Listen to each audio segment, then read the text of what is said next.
দারুল উলুম মাদ্রাসা হাফেজ ছাত্রদের পাগড়ি উপলক্ষে বার্ষিক ওয়াজ মাহফিল অনুষ্ঠানে সম্মানিত সভাপতি জনাব অ্যাডভোকেট মোহাম্মদ নাজিম উদ্দিন, অতিরিক্ত পিপি জেলা ও দায়রা জজ আদালত।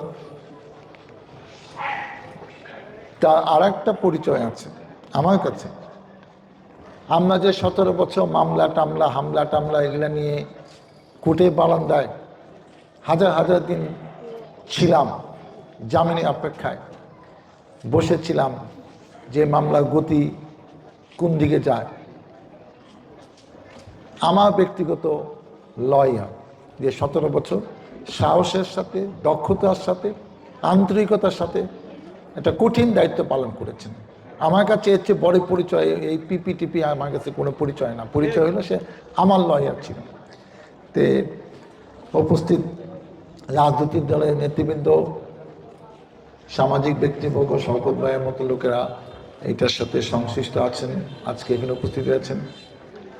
উপস্থিত মাদ্রাসার 8 জন ছাত্র আজকে পাগড়ি পরবেন, অর্থাৎ কোরআন হাফিজ হয়েছে, তাদেরকে আনুষ্ঠানিকভাবে পাগড়ি পরানো হবে। উপস্থিত এলাকাবাসী এবং বাড়িতে বসে যে সকল মা বোনেরা আমার বক্তব্য শুনছেন, আসসালামু আলাইকুম।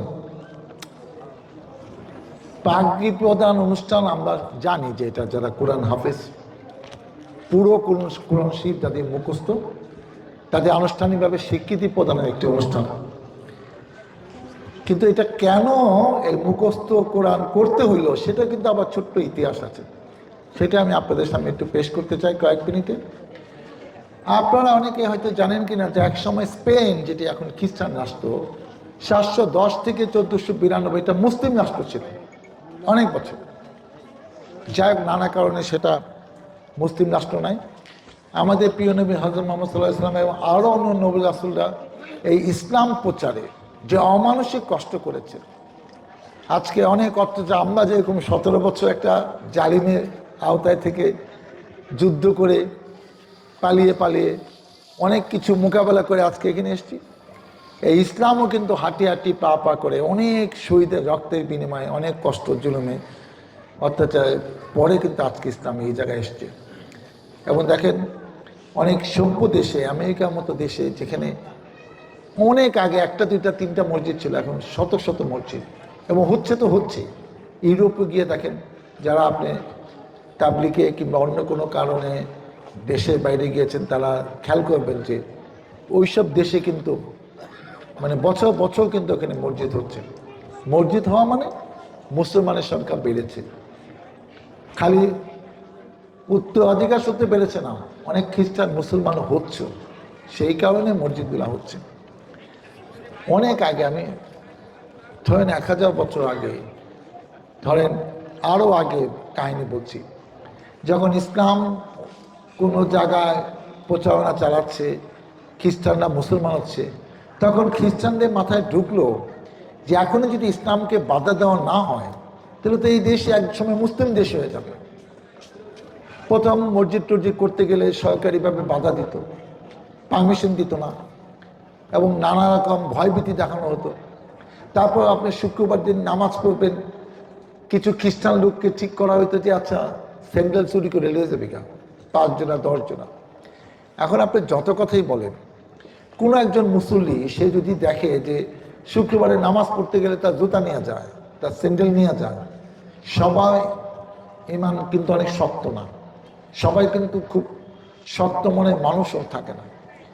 যাদের একটু দুর্বলতা আছে তারা কিন্তু দেখবেন যে এই স্যান্ডেলের ভয়ে, আগে তো এত সুন্দর ব্যবস্থাপনা ছিল না যে বক্স আছে মসজিদের ভিতরে, স্যান্ডেলটা আপনার আশেপাশে রাখতে পারতেন।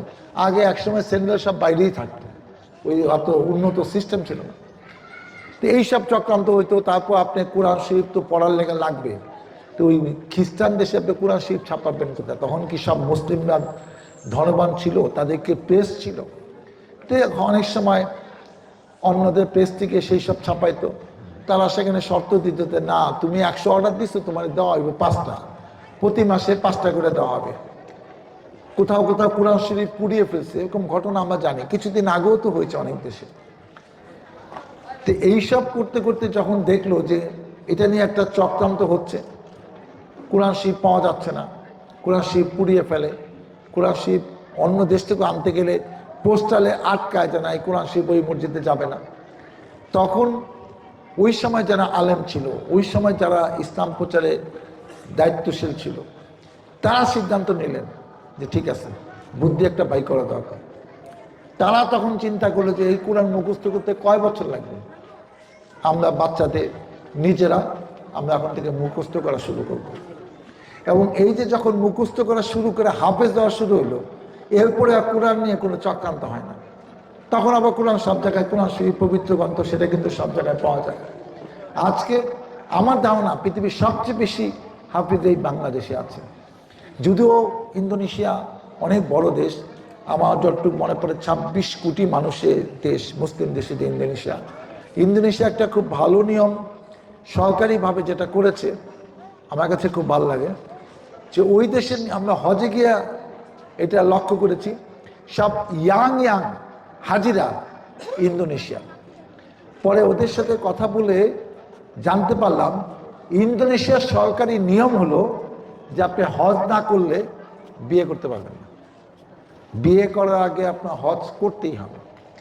তো সেই জন্য ওখানে ইয়াং, একসময় আমাদের বাংলাদেশে 20 বছর আগে, 40 বছর আগে সাধারণত কেউ হজে যেত না, 50 বছর আগে কেউ সাধারণত হজে যেত না।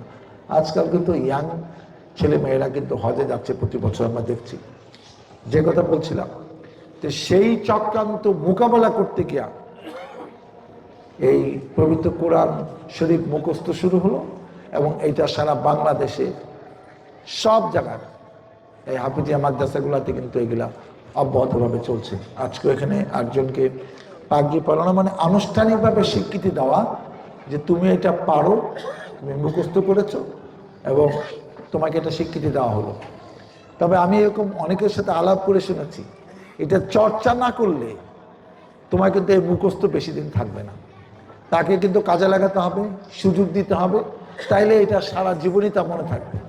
আমি মুখস্থ করে চুপচাপ বসে থাকলাম, আমার কোনো কাজ হচ্ছে না, এটা কোথাও আমি তেলাওয়াত করার সুযোগ পাচ্ছি না। যেমন খতম তারাবি হয়, আমরা কিন্তু অনেক মাদ্রাসা কিন্তু অনেক জায়গায় আছে যে 10 দিনে খতম হয়, 15 দিনে খতম হয়, 6 দিনে খতম হয়। তারা কিন্তু 4-5 জন মাদ্রাসা ছেলে এসে এই খতম পড়িয়ে যায়। তো এই চর্চাগুলো যারা করে তাদের আবার একজন সিনিয়র থাকে, সে যখন পড়াচ্ছে পিছনে সিনিয়র দাঁড়ায় থাকে, তার ভুল পড়লে কিন্তু আবার সাথে সাথে কারেকশন করে দেয় যে এটা ভুল হচ্ছে, আবার শুদ্ধ হয়ে যায়। তো এই চর্চাগুলো যদি ওদের থাকে, আমি দোয়া করি তোমরা অনেক বড় আলেম হও, শুধু রাষ্ট্রীয় পর্যায়ে তোমাকে যেন সম্মাননা দেওয়া হয়, গুরুত্বপূর্ণ জায়গায় থাকো। আমরা যেন কোনো এক সময় জানতে পারি, বুঝতে পারি, কিংবা দেখা শেখা তুলে যে আমি এই মাদ্রাসার ছাত্র ছিলাম, আমি কোরআন হাফেজ, আপনার হাত থেকে, কিংবা আপনি যেদিন ওখানে গিয়েছিলেন সেদিন আপনার সাথে আমার পরিচয় হয়েছিল। তোমরা জীবনে অনেক বড় হও, এই প্রত্যাশা ব্যক্ত করে ইতিমধ্যে আমার কথা শওকত ভাই বলেছেন।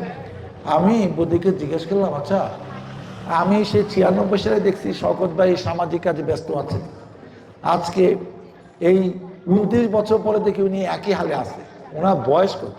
হ্যাঁ, বদি হিসাব করে যে 72 সালে সে বিপি ছিল ইন্টারমিডিয়েট, হিসাব করে দেখলাম তার বয়স কম না, 71-72, ওই যে আরো বলে 75।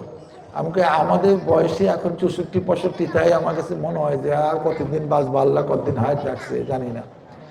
তাই আমি শওকত ভাইকে উদ্দেশ্য করছি, অনেক বছর সামাজিক কাজ করছেন এবং কোনো ভালো কাজ হলে দেখি শওকত ভাই সেখানে আছে, এবং আমারও অনেক প্রশংসা সব জায়গায় করে। আমরা শওকত ভাইয়ের মতো সামাজিক মানুষ আরও বেশি যদি এই ব্যায়ামগুলো নিয়ে সাভারে থাকতে, তাহলে এই সাভারটা অন্যরকম হতো। আমি আপনাদের কাছে দোয়া চাই, সহযোগিতা চাই, সমর্থন চাই। আমি এই এলাকার 2 বার সংসদ সদস্য ছিলাম, 96 এবং 2000-কে। একসময় এই সভা হাসপাতালে আমি চাকরি করছি, বিসিএস পাস করে সরকারি চাকরি। সেই চাকরি ছেড়ে, কেন আমার বাবাও এমপি ছিল 79 সালে ধানের শেষে সাভারে। ওই যে মানুষের একটা আছে না, তোমার বাবা এমপি ছিল, তুমি কি এই চাকরি করার লেগে তোমার জন্ম হয়েছে, রাখো তোমার চাকরি। তো আমাকে জোর করে রাজনীতিতে নামাইলো, দলও আমার নমিনেশন দিয়ে দিল, তো জনগণ আমায় ভোট দিয়ে দিল। এখন এখান থেকে তার কোথাও যাইতে পারলাম না। আরও 2 বার, এটা আমার 5ম বার আমি ধানের শীষে নির্বাচন করছি। 17 বছর পালায় ছিলাম, মাত্র 3 বার জেলে যাইতে হয়েছে। এখনও 53টি মামলা আছে, এইগুলো নিয়ে রাজনীতি করতে হয়েছে। এমপি টেমপি হইলে মনে হয় মামলা টামলা থাকবো না। আমি মাঝে মাঝে মানে নামাজে দোয়া করি, আল্লাহ মানে মারা যাওয়ার সময় যেন মামলাগুলো আমার লগে না যায়, মামলা ছাড়া যেন আমি যাইতে পারি কবরে যখনই চাই।